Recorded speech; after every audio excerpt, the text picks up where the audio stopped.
Today's episode of the Bleav in Steelers podcast is brought to you by betonline.ag. And Ike, the NBA playoffs is down to the conference finals. We're into the NHL final. Major League Baseball is in full swing. And if you want to place a bet on the action, BetOnline is the place to do it. So you just named 3 sports to my postseason. One of them is getting to the postseason. And all I need to do is go to BetOnline to make any kind of wager I need to.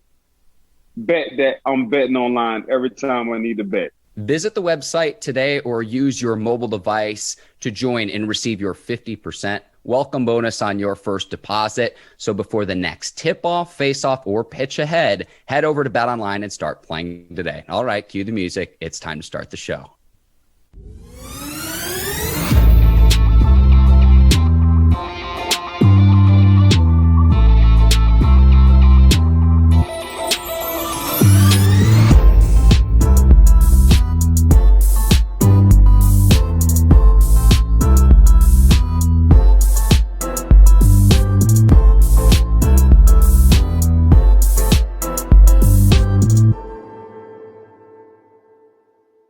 Welcome into another edition of the Bleav in Steelers podcast on the Bleav Podcast Network. I'm your host, Mark Bergin, joined as always by my guy, 12-year veteran of the Pittsburgh Steelers, Ike Taylor. And IT, just like you're a 2-time Super Bowl champion, on today's show of the Bleav in Steelers podcast, our first 2-time guest of the podcast. I'm really excited. Man, I can't wait. He really doesn't need any intro. I worked for this guy for a couple of years, got his own personality. Very insightful. I'm glad to have Dave Dameshek on the show coming soon. Dave, welcome in. And I know you guys worked hand in hand for a number of years together. And I kind of wanted to open this up because I know it was a Batman and Robin. I mean, I know it was like a 1A, 1B. I don't know if you're the Justice League, but no, you did a lot of ridiculous segments together. And I wanted to start with you actually is, when you worked with Dave, what was like the most ridiculous segment he had you do together? Oh, man. Dave had me doing this chalice. So this chalice. So Dave had me doing like me and him sitting on the throne, and we got a chalice, and we holding the chalice cups, and we picking what team that we liked for that week. But the segment wasn't on the producer, man. It had to be on Dave, because Dave always come with some weird kind of stuff. So I'm like, I was calling my homeboy at the time, my cousin. I'm like, bro, like Shaq, like he real good at what he do, but I don't know with this chalice and sitting on the throne and wearing a King's hat kind of stuff. I don't think it was the producer who came up with this idea. I think it was more of Dave's idea. So, you got off easy. Maurice Jones-Drew, I used to put Maurice Jones-Drew on a magic carpet, and he and I would fly through football games on a magic carpet and go in and out of different stadiums.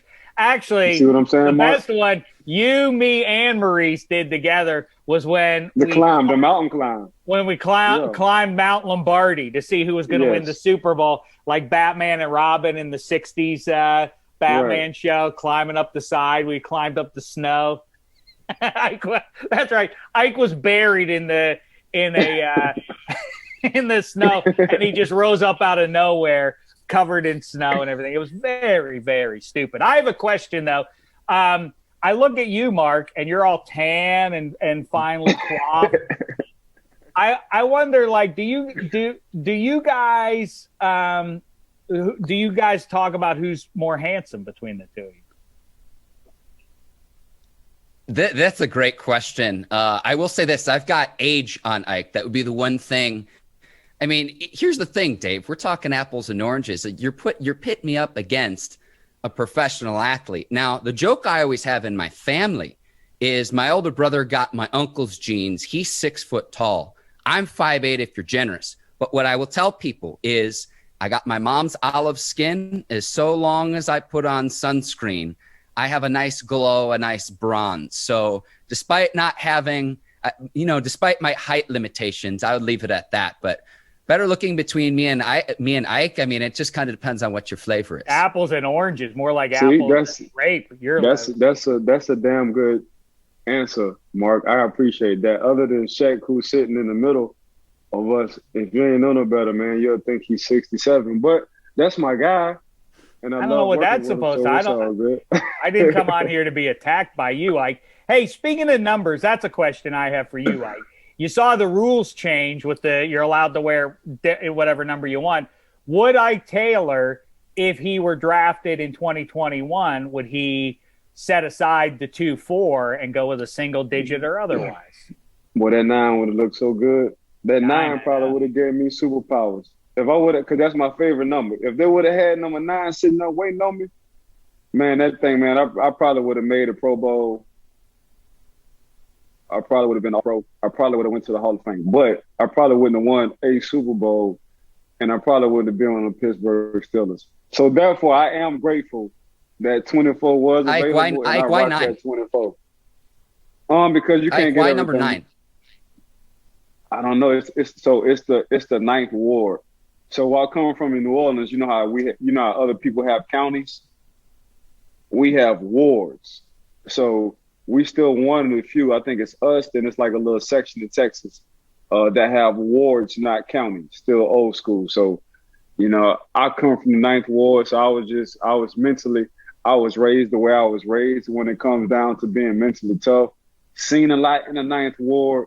I think at the time, the ninth ward was the biggest county in New Orleans. So for me, man, I always just like to represent that 9. So that 9 just did something to me, man. It still today runs through my blood, that number 9. It is crazy, too. People talk about where I come from, the banks of the Three Rivers, where I toiled for a dozen years. He's familiar with it as well. People are very proud in that neck of the woods of all the QBs, and it is crazy. I don't know what explains it, but from Pittsburgh or the greater Pittsburgh area came Johnny Unitas, Joe Namath, Joe Montana, Dan Marino, Jim Kelly, Terrell Pryor. The list goes on for high-end quarterbacks, and a lot of those guys I just named obviously have gold jackets too. And down where Ike's from, the Bayou, I don't know why, but it produces high-end receivers and DBs. It's really weird. If you look at it, look at all the high-end guys. I mean, it starts with Odell is probably the most prominent, but Jarvis Landry, his LSU pal, Ike RC, number 25, who stood next to Ike in the black and gold for a bunch. Hey man, you can go Tyrann Mathieu, you can go Pat, right. You can go who else you can go? You can go me, you can go. I'm trying to see if we can go deep, man. I think I looked at the study, and from just our city, we ain't talking about Louisiana, we're just talking about New Orleans. I think we produce, other than Miami, we produce per ratio more receivers and DBs in the NFL than any other city. Well, Hall of Fame bound Reggie Wayne's from the Bayou. Correct. Ed Reed, right. What about Van Jefferson, too, right? I mean, all those LSU guys, I'm guessing, are from that area. We got some. Matter of fact, it's crazy. I'm on a group text with my homeboys who from New Orleans, and they're a very powerful group. And they showed me the list of guys that we got from that one little city. It's a small area. The mile radius ain't that large. But just from that one little city, Leonard Fournette,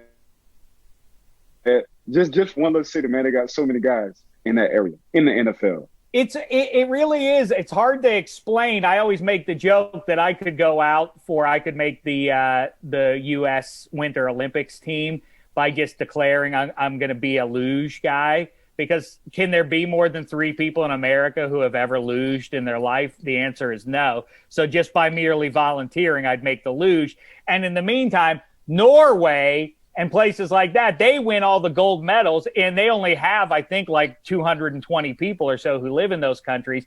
It's because of coming up around it. Everybody around you is doing it.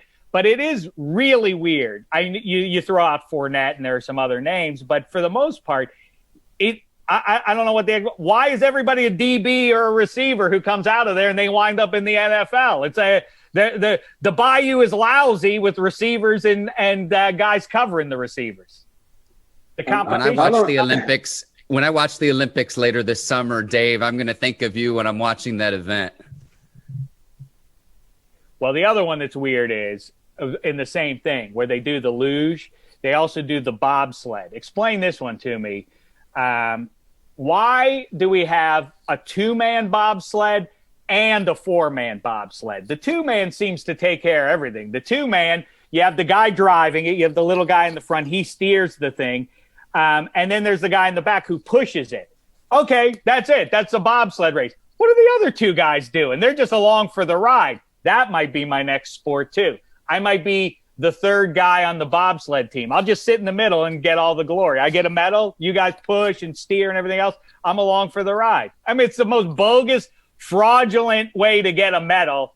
And that's why Dave Dameshek is here to announce that he is making himself available for the U.S. bobsled team.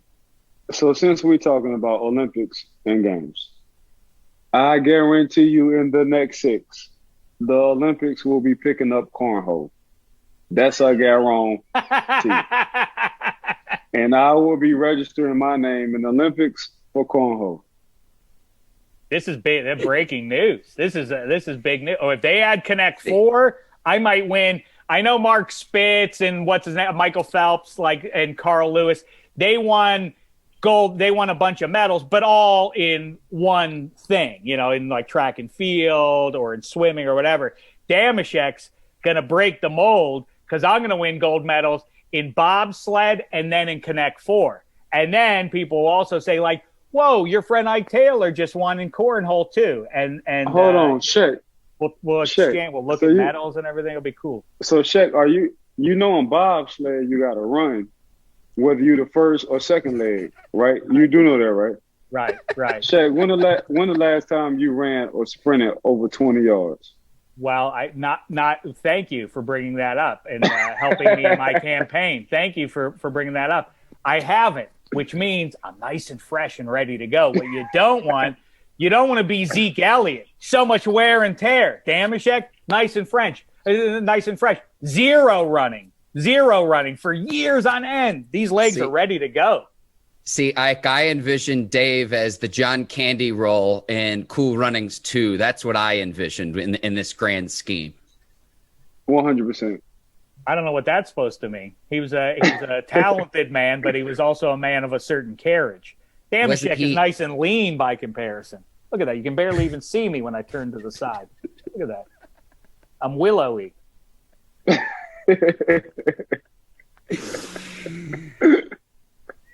Let me try to get this back on track. Dave, I saw on Twitter last week on the same day. We're still on the bobsled track. We never left it, friend. Come on, keep up. This is true.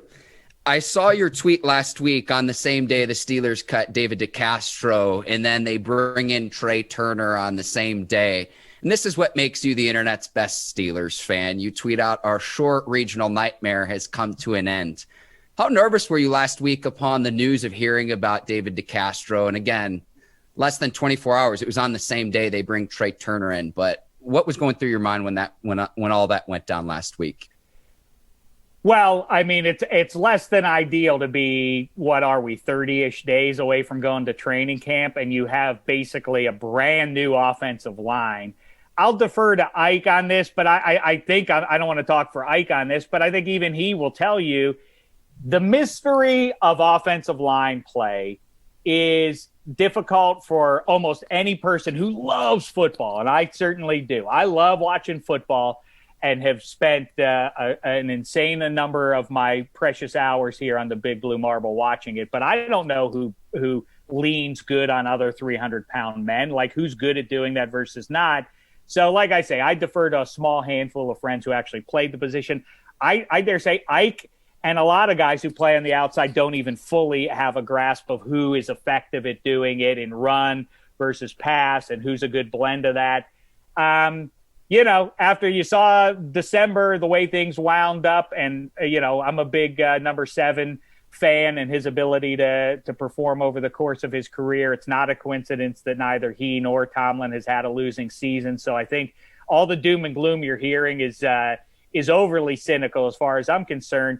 But the fact is, Roethlisberger's best trait compared to other Hall of Famers in football history is the not rare, but the unique ability he's had for the majority of his career to have giant guys bounce off of him and extend plays and get outside the pocket and really playground it in a way that, you know, I mean, Russell Wilson's good at it. Aaron Rodgers is good at it. Steve Young and a couple of Mike Vick, some guys. But his physical ability to take hits and bounce off them and all of that, that is not a thing anymore for Roethlisberger. So that adjustment of like, that's Roethlisberger back there, got to get that out of your head. He moves in the pocket less legitimately than Tom Brady does. You know, he is a static target for the pass rush at this point. I don't know if it's an arthritic knee or what, but he just can't move very well. So obviously the offensive line's play is everything this year. And ultimately, though, for all the negative kind of insinuations I just made there, Ike knows better than I do. Kevin Colbert's as good as it gets in this business.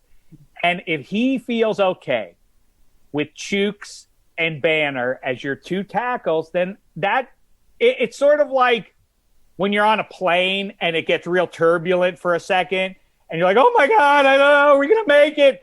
People always say, look at the flight attendant. Are they freaking out? No, then you don't have anything to worry about. If Kevin Colbert isn't freaking out, if he's not like, we got to get a tackle no matter what happens going into this draft, and they go a few rounds before they even take one, then it leads me to believe, and he knows better than I do about the personnel they have in there, that Chooks and Banner, they have some confidence in what they're going to be able to do. I also think the weird thing with DeCastro specifically is, and I'm sorry as I complete my monologue here, is that there's something weird. There has been something weird going on with DeCastro since last season. His heart didn't seem to be in it. Now we hear about ankle issues all through the season.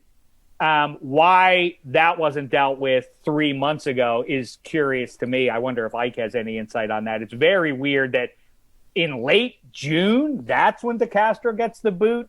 And there's got to be something to them not making this move pre-draft or during the free agency process.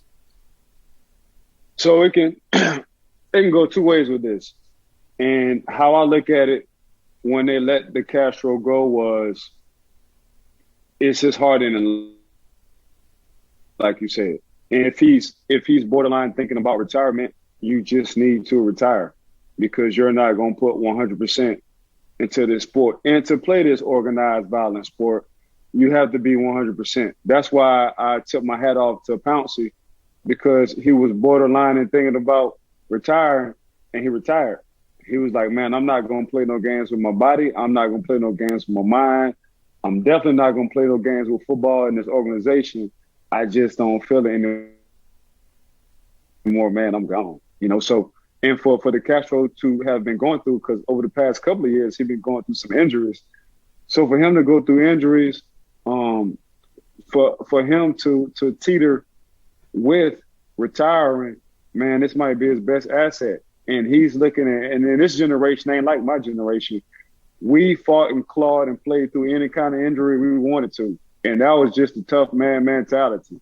You know, this generation, like, let me check my bank account. My bank account say I'm good for the rest of my life. I still want to be able to play with my kids when I turn 50, 60 years old.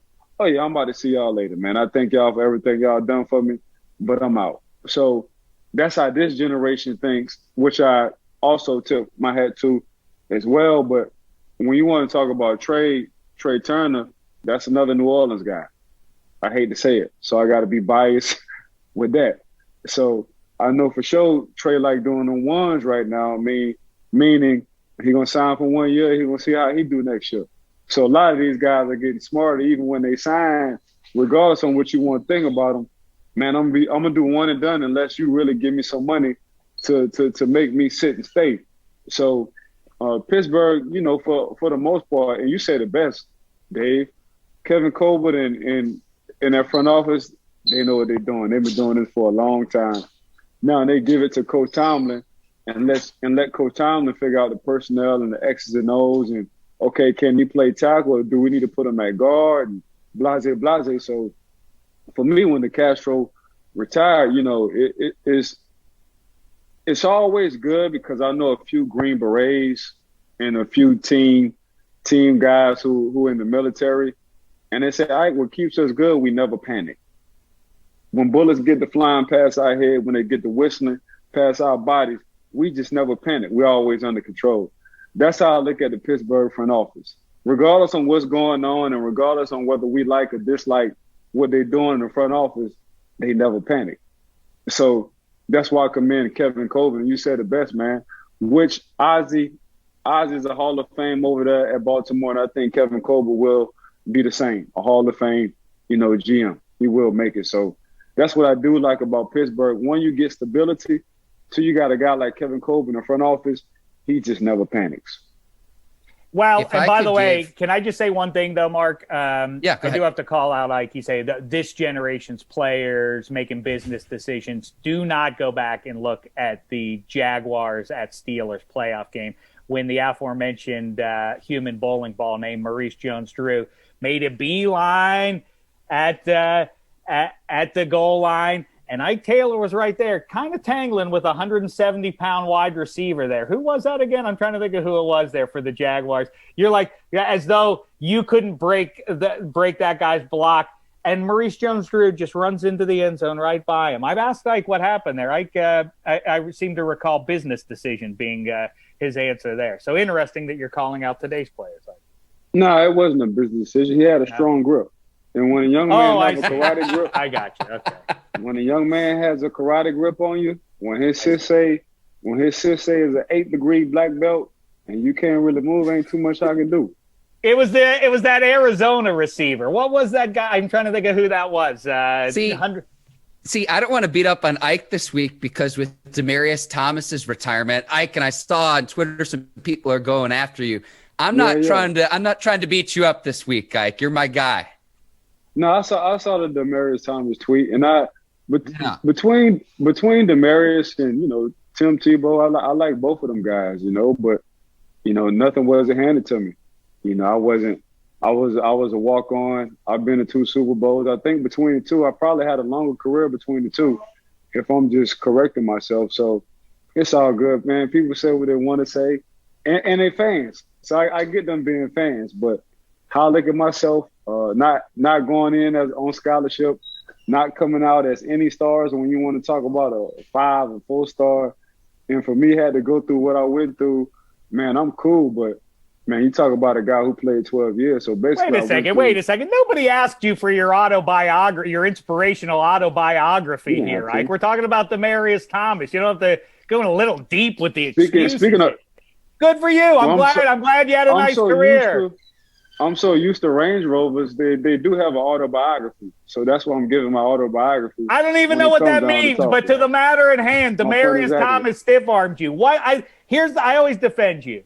I defend that Steelers team on the field that was left in that overtime. Right. You had Casey Hampton and Brett Kiesel out. Ryan Clark didn't even go there. Keenan Lewis had a bad leg. I think you were down Cortez Allen in that game as well. In other words, you were decimated by injury. It does beg the question, why? What do you recall from Dickie LeBeau or whoever was in the huddle there in overtime? Why were you in that extreme defense that basically singled you up with the one playmaker that they had on the field in overtime? No, that was a good play at a good time. I talked to Tolbert. So Tolbert is the wide receiver coach who was coaching my wide receivers at Lafayette, Louisiana. He wound up being a wide receiver coach for the Denver Broncos. So they saved that play because they knew what kind of defense we was going to be in. So they saved that play for the right play. So that was the right time, right call, right play. As far as the stiff arm, I'm cool. I'm cool with the stiff arm because you can, off of me, you can say Pittsburgh came in with 4 Super Bowls. And since I've been playing for 12 years and we done won 2. So now you can say, man, as a fan, Dave Dameshek, man, I'm a 6-time. My city have 6. At first, you were saying my city have 4. Now but since Ike Taylor stepped into the building, you can say, no, I have 6. Before Ike Taylor, all you can say is, no, we have 4. I celebrate you and what you brought. And listen, you know what I want? Shout out to Ike Taylor. I already shouted you out. Well, this is beneath you. First the autobiography, then the party isn't big enough for him, so he celebrates himself. Listen, you know what I want? I want a black and gold number 9 Ike Taylor jersey. That's what I want. That's what I'm gonna get for my wall to celebrate you forever. Dave, I I'll have a rock that question thing. for Dave. I have a question for you about Ike, but we got to take a quick break to tell our listeners and viewers about Moink. Moink is created by an 8th generation farmer. Shark Tank host Kevin O'Leary says it's the best bacon he's ever tasted. And Ike, they're supposed to send us some samples of Moink. I want to give this a try when they do, but I'm excited to have them as a presenting sponsor of the Bleav Steelers podcast. Man, appreciate one for sponsoring the Bleav Steelers podcast. Like I say, man, if you like that oink, you might as well go on to that moink. Join the Moink movement today and go to the moinkbox.com/Bleav, BLEAV right now. The listeners of the show, Ike, and you're laughing, get free bacon for a year with every box ordered. It's the best bacon you'll ever taste for a limited time. That's moinkbox.com/Bleav, BLEAV. Dave, I've got to ask you, I've been working with Ike now since October of 2019. He predicted that Baylor would win the national title before the start of March Madness. He predicted the 49ers would draft Trey Lance with the 3rd overall pick. And he also predicted the Steelers' first loss of the 2020 season against Washington a year ago. My question for you is this. At what point did you realize that Ike is a psychic? Listen, there's nobody. I say it all the time. I'm not just a fan of the human being. He's one of my 10 favorite people. I don't want to give him a big head and say number 1 because that doesn't sound real anyway. Like, you're my favorite guy. Like, yeah, I bet you say that to at least 3 or 6 other people. I'm just saying he's in my top 10 favorite people. But as a football player, I really do. On some level, Hines Ward became sort of the personification of the early 21st century Steelers for a lot of people. And I think defensively, that guy is Ike Taylor. He embodies Steeler football in just about every way. And I say, we talk about it a lot, not to get saccharine, but it is always worth repeating. Ike, all you need to know about Ike, and I've watched him in many different settings, from dealing with the lowest assistant on the pay scale or whatever, the receptionist, how he deals with those people, security guards, on up to Jeff Goldblum, Hollywood elite, and they all fall in love with Ike within 4 minutes.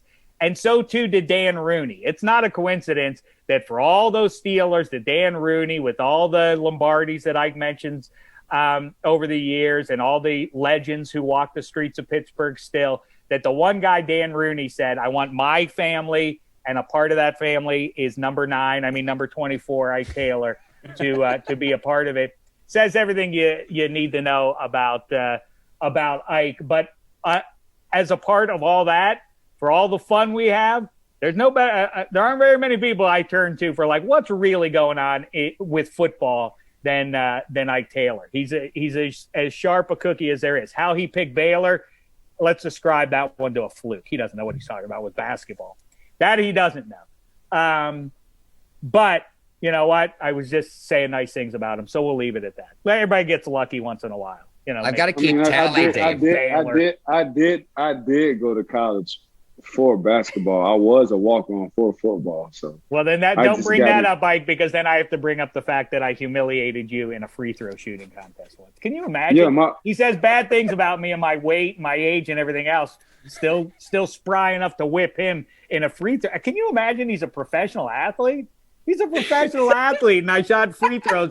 I embarrassed him in free throw shooting. And you know what? Don't feel too bad about it either, though, because I'm also a better free throw shooter than 21st century NBA superstars like Giannis and Shaq Fu. So why you so close? So you're in good company, Ike. You're in good company. Why are you so close to the camera? Because I don't want anyone misinterpreting my words. I had never understood with the free throws why they either don't shoot with the opposite hand or try Rick Barry style. I've never understood. It is crazy that their dignity, like that in their head, like I'll seem effeminate or something. Is what like they say. Shoot them underhand. What difference does it make? Wouldn't you rather win the game? It's that embarrassing to shoot underhand that you can't bring yourself to do it. Come on, Giannis. From what I was told, that was the best free throw day in Dave Dameshek's life. He beat me. You saw how silky smooth that left is. Did you know how silky smooth that is? That don't even look right. It looked like you got a problem with your left hand when you do that. You know what? Ike is also upset. I'm sorry to derail the show, but I also want to bring this up too. Mark. No, we'll have to rearrange for a rematch at some point. Dave, a few other questions we have for you. I want to tell you one more thing. Go ahead. We can free throw shoot it, and we already know the result there. That was a blowout. A little bit closer competition. Mark, you don't know me, but you can see that I got the goods. You can feel it coming through the computer screen. Ike thinks I can't do this. Nate Burleson thinks I can do this, which is throw a touchdown pass to Nate Burleson with 4 tries from the 10-yard line. And if we go from the hash to the sideline, can't have the whole field. That'd be too easy.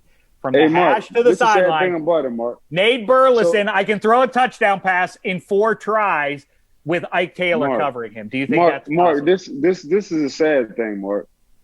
So he can shoot a free throw. He can't dribble. It's not true. He can't try to go. Horrible. But the man is smart and intelligent when it comes down to breaking down football and talking football and being a historian for football. He can't even throw a football, Mark. But we just talked about that everybody from Pittsburgh has a rocket for an arm. Mine happens to be attached to my left shoulder blade, but it's effective Mark, like Marino or Namath or anyone else. He can't throw a football. Well, he gets what? If he gets 4 tries, I'll take just the large sample size that'd be able to get 1 just because he has 4. You know, I'll tell you this, Mark. You know when you start sweating and you haven't even tried to throw the football yet. So basically, Shaq was sweating so bad. I said, "Damn, Shaq, we ain't even throw the football yet." Must have been nervous. I'm swarthy. It's in my blood. You know, I run hot, Ike. You know, it's not a coincidence that I also happen to be, for a lot of people, I'm a surprisingly vigorous lover. But, you know, I run hot. That's how my people go, you know, and that's I think that's all I should say on that. What are your other thoughts? I think it's more of a 7-on-7 situation. I think that always favors the offense. And now if we're talking with linemen too, we're talking a whole nother story. Mark, with 4 he tries, can't throw though, a football with 7-on-7. Mark, if you see him throw a football, you'll be very upset. That is, at some point it becomes, it's not, upset. I like to have fun, but sometimes you go too far, right? Because now you're making it sound, you've given me no choice but to show the video. I'm going to share with Mark after the fact of me throwing a pass to your old pal, Antonio Brown. And then we'll see. Right. He's got a nice looking whip. Yeah, I can't wait for that Dallas Cowboys and the Pittsburgh Steelers for the Hall of Fame game, because me and my son will be there. Matter of fact, we'll be there for 8 days because the inductees for the Pittsburgh Steelers. So do I think it's a needed game? No. Would I like to see Dwayne Haskins and Mason Rudolph go at it? Yes, because I don't think Ben will play or play to little to none. So it's going to be a good game to watch. But for me, I'm looking at this game in the quarterback room between Dwayne Haskins, former Washington team quarterback, and Mason Rudolph, who have been with the Pittsburgh Steelers for a minute. I want to see them boys fight it out, battle, and see who's gonna get that second slot when it comes down to it. Me personally, I'm gonna put my money on Dwayne. I'm gonna bet online when it comes down to Dwayne. And the reason why I think he embraces this atmosphere. I think he embraces the culture for the Pittsburgh Steelers. I think he embraces the guys, the personnel he have around him. When you want to talk about a good defense, I'm not taking nothing away from the Washington team beast, but Pittsburgh Steelers got a nice defense as well. When you want to talk about weapons on the offensive line and the offensive side, I think Dwayne Haskins will benefit well. When you want to talk about coaches who are going to put him in the right place and educate him, now he's having a veteran, a future Hall of Fame guy to look up to in Big Ben. I think that would benefit him as well. Sometimes you just take things for granted. And I'm not saying Mason Rudolph is taking anything for granted. All I'm saying is Dwayne Haskins was supposed to be the man at Washington. But nobody really never taught him from a professional standpoint how to be the man. So now you get a Big Ben, a future Hall of Fame quarterback, and a Pittsburgh Steeler. Hey, bro, this is how you need to conduct yourself. this is what you need to do as far as like on the field and off the field.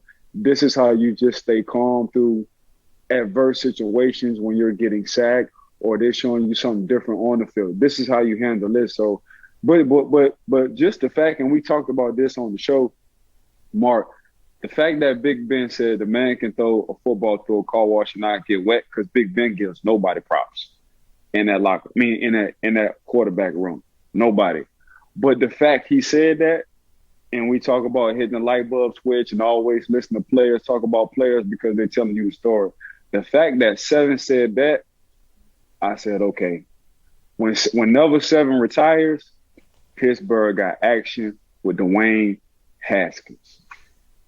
Dave, you dropped out and you're back with us now. This is an homage to your Super Bowl Media Day coverage.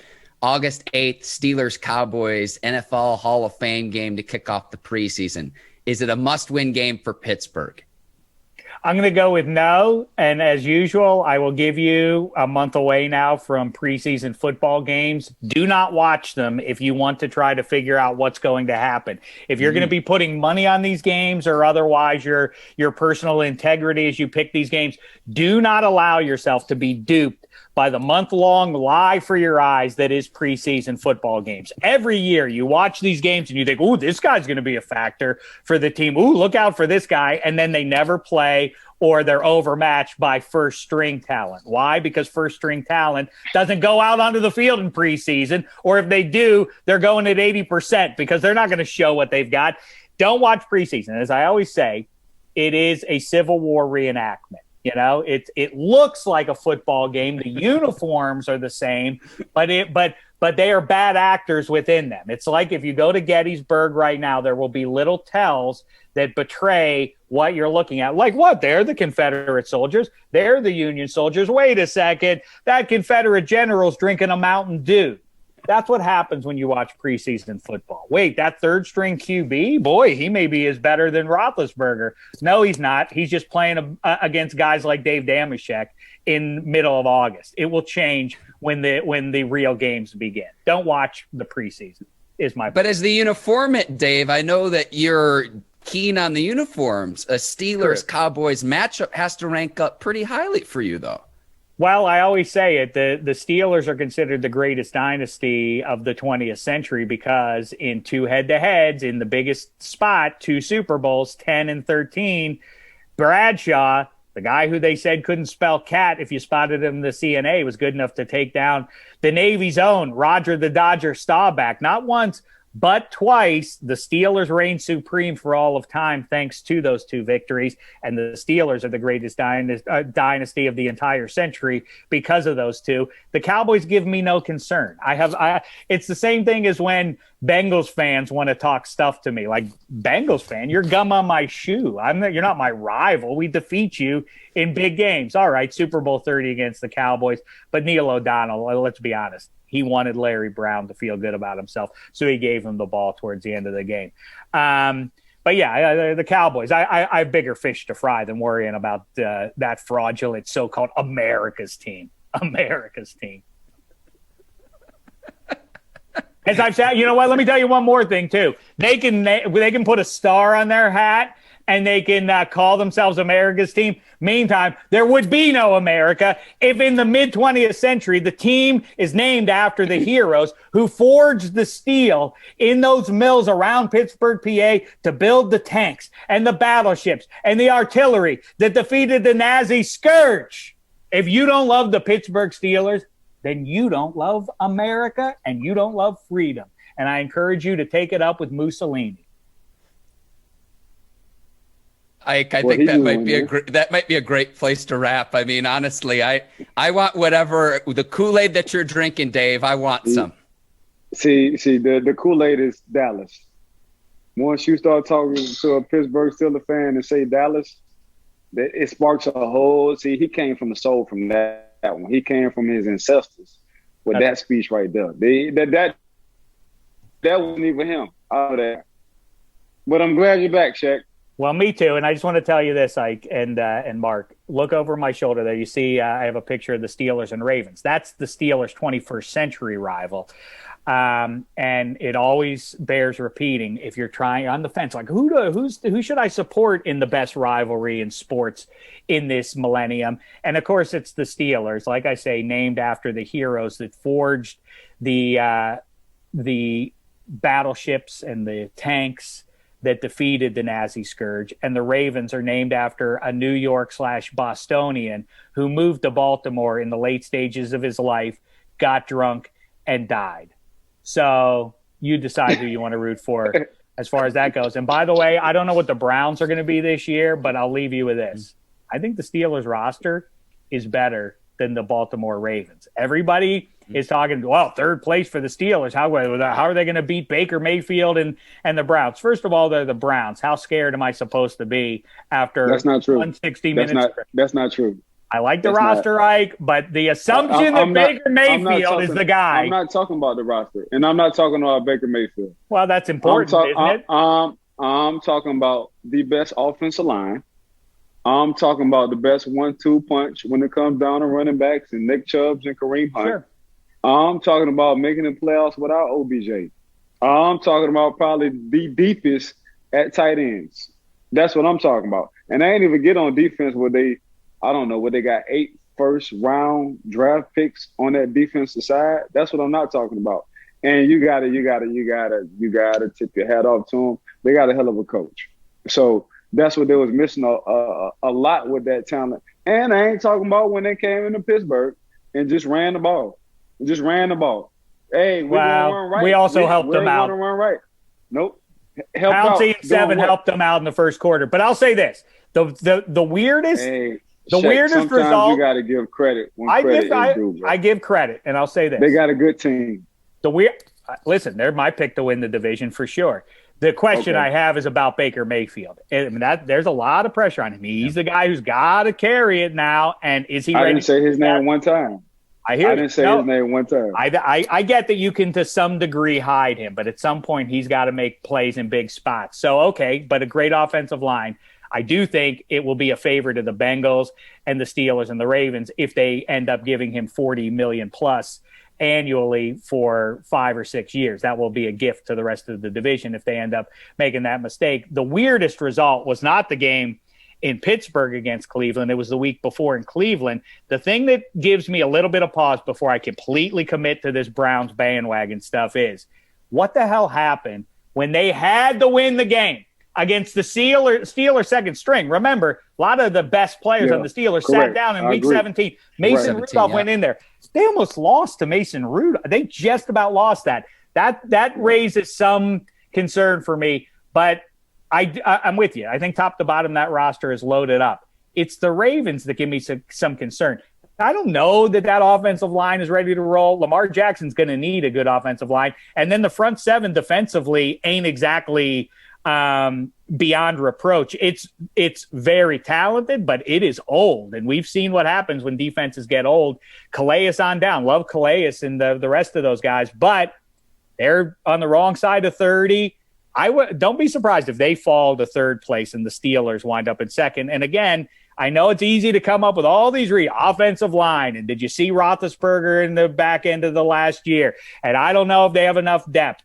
All I'll say is Mike Tomlin and Ben Roethlisberger have never had a losing season. It's not, and it hasn't been for 3 years.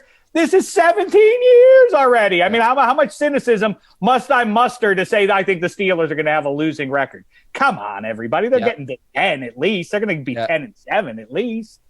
We talked about that a few weeks ago when the over-under win totals came out, and it was at 8.5, and we're looking at it, and it's like Mike Tomlin's entering year 15, and that's not on his resume to this point. So I'm with you there, Dave. And one more thing, too, all the other cynicism out there about Najee Harris, where he got drafted, not whether or not he's talented enough to do it. It's just, he shouldn't be a first-round pick. The actual mistake is not using a first-round pick on a running back. The mistake is giving him a big-time second contract. Tag him. I know that sounds mean-spirited to say about a relative young man, whether it's Zeke Elliott, David Johnson, or otherwise, but the results are in, everybody. You do not give a guy 300 touches in back-to-back years and then expect them at 25 to keep that role going. The collisions are too severe in the 21st century for that to be sustainable for most human beings. Najee Harris is going to be a stud for Pittsburgh for the next few years, and it will end up, in hindsight, being a great pick by Kevin Colbert. And I think number 9, Ike Taylor, can sign off on that at least. You can catch Dave Dameshek on the Extra Points podcast, -3. Dave, I know you're everywhere. I've really enjoyed listening to what you and Cousin Sal have. And when Ike goes on your shows, I always tune in. For me today, it was just like set the topic up and just let old friends catch up. I like being a fly on the wall and just listening to you two go back and forth. It's an absolute treat. I mean, I would say I agree. It is a lot of fun, but I'm a little wounded that Ike hasn't offered his training services to me to get me right. I still have eligibility. I could still play, but he never offers it to me. Oh, I'm training so-and-so. Oh, look out for this next guy. He just signed at Florida State. When's it Dameshek's turn? That's what I want to know. I don't want Dameshek coming to the training facility and he's bringing Subway sandwiches with a whole lot of meat and candy from the store. You set my guys up for failure. Ike doesn't want the eye candy. He doesn't want the eye candy distracting the employee. We got work to do. Like, whoa, I can't hear you, Ike. Who's that handsome devil over there? Boy, that ruggedly handsome fella. Oh, yeah. Oh, wait. Here's the thing, Mark, and Ike knows this, and there's no way around this. Ike doesn't like this fact.